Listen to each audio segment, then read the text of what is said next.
नमस्कार. माझ्या यूट्यूब चॅनलमध्ये आपल्या सर्वांचे मनापासून स्वागत आहे. केंद्रीय कर्मचाऱ्यांसाठी नववर्षाची मोठी भेट. 8व्या वेतन आयोगाच्या कामाला अधिकृत सुरुवात आणि मंजुरी देखील. पगार 35% वाढण्याची शक्यता.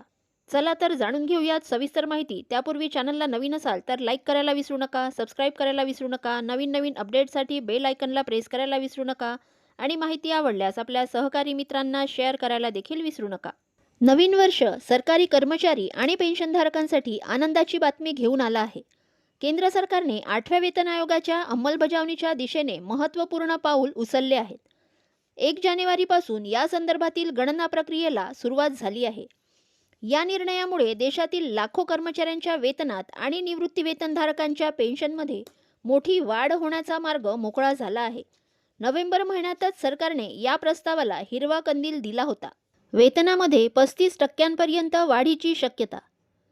आर्थिक तज्ज्ञांच्या मते 8व्या वेतन आयोगामध्ये फिटमेंट फॅक्टर 2.4 ते 3% दरम्यान राहण्याची शक्यता आहे. जर हे निकष लागू झाले तर कर्मचाऱ्यांच्या मूळ वेतनात 20 ते 35% वाढ होऊ शकते. यामुळे कर्मचाऱ्यांचे राहणीमान सुधारण्यास मदत होईल. शिवाय महागाईच्या काळात मोठा आर्थिक सुधारही मिळेल. सरकारने आयोगाला आपला सविस्तर अहवाल सादर करण्यासाठी 18 महिन्यांचा कालावधी दिला आहे, ज्यामध्ये वेतन, भत्ते आणि पेन्शनच्या संरचनेची सखोल पुनरावलोकन केले जाईल. याचा लाखो कुटुंबांना फायदा होणार आहे.